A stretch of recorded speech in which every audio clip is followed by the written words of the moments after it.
WhatsApp guys, welcome to my new blog. তো কাজ কেমন আছে সবাই? আশা করি সবাই ভালো আছে, আমি অনেক ভালো আছি। তো আজকে আমি যাচ্ছি পাসপোর্ট অফিসে। কী কারণে যাচ্ছি? একটা সমস্যা আছে, সমস্যাটা সমাধান করার জন্য যাচ্ছি। আমি জানি যে এই সমস্যার মধ্যে অন্য ছেলে পড়ুক দুবাইতে এসে, বা এই ভুলটা করুক, ভিডিওটাকে স্কিপ করবে না, মনোযোগ দিয়ে শুনবে কী সমস্যাটা। আমাকে রুম থেকে বাইরেতে বলছিল 7টার দিকে, তো এখন বাজে 8টা, লেট হয়ে গেছে। তাড়াতাড়ি পৌঁছাতে হবে, না হলে স্যার চলে যাবে। তো চলো ওখান থেকে আসি। আগে রুম থেকে বের হয়ে সিধা চলে আসলাম কার পার্কিংয়ে। এটা হচ্ছে কার পার্কিং। অন্য জায়গাতে গেলে হয়তো সময় লাগতো, এই দিক দিয়ে যাচ্ছে একটু তাড়াতাড়িতেই আমাদের হয়ে যাবে, নাহলে বাস মিস করলে সমস্যা হয়ে যাবে। আমাদের হাতে টাইম নেই আর বেশিক্ষণ, তাড়াতাড়ি যেতে হবে আমাদের। রুম থেকে হাঁটতে হাঁটতে সিধা চলে আসলাম বাস স্ট্যান্ডের মধ্যে। এই দেখো বাস স্ট্যান্ডটা, এটা হচ্ছে দুবাই বাস স্ট্যান্ড। এখনো কাজ বাকি আছে, কাজ করতেছে এইখানটায়। তো অনেক লেট হয়ে গেছে আমাদের, তাড়াতাড়ি যেতে হবে। ওকে আমি বললাম যে তুই কাঠের মধ্যে পয়সা ঢুকা, আমি ভিডিও শুট করতেছি, অনেক চেষ্টা করতে পয়সা ঢুকতেছে না, এখন যেতে হবে টিকিট কাউন্টার যা জিজ্ঞাসা করি। ও আমাকে বললো তো এইখানটা দ্বারা আমি টিকিট কাউন্টার ভিতরে হচ্ছে ক টাকা লাগে, ঢুকাই নিয়ে আসতেছি। এইখানটা দেখা যায় কখন বাস আসবে।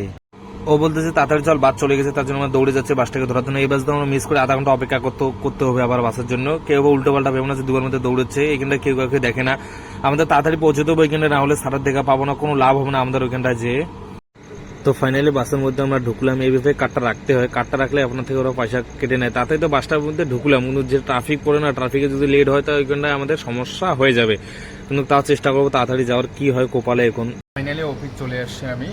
তো আমাদের অফিস হচ্ছে এইটা, ওই যে সিঁড়িটা দেখতে পাচ্ছেন না সামনে, ওই সিঁড়িটা দিয়ে 2 স্ল্যাপে আর কি, 2 নম্বর স্ল্যাপে উঠতে হয়।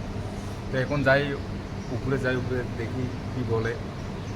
যেই কাজের জন্য গিয়েছিলাম ওই কাজ তো আর হলো না, লেট হয়ে গেছে আমাদের। তো আমাদের পৌঁছানোর কথা ছিল 9টার দিকে, তা আমরা পৌঁছাতে 11টা বেজে গেছে। তো স্যারের দেখা পাইলাম না, আর হয়ে গেল। তো কালকে না হলে পরশু আবার ডেট আসবো, ওই ডেটের মধ্যে যেতে হবে। তো সমস্যাটা কি, পরে একটা ভালো ভিডিও আপলোড করবো, তখন তোমাদেরকে বলবো। বাসের মধ্যে চড়ছিলাম, অনেক কিছু ভিডিও শ্যুট করেছিলাম, মানে করতে চাইছিলাম আর কি, করি নেই। তো মাথার আমার স্পিড একটু ঢিলে, তো বাসের মধ্যে চলো প্রবলেম হতো, তার জন্য ওগুলো ভিডিও আমি শ্যুট একটা করতে পারিনি। অনেক কিছু জায়গা ঘুরলাম, ভিডিওটা শ্যুট করতে পারলাম না। তো যেইটুক শ্যুট করেছি, যেইটুক বলছি, প্লিজ চ্যানেলকে সাবস্ক্রাইব আর বন্ধুদেরকে শেয়ার অবশ্যই করবে।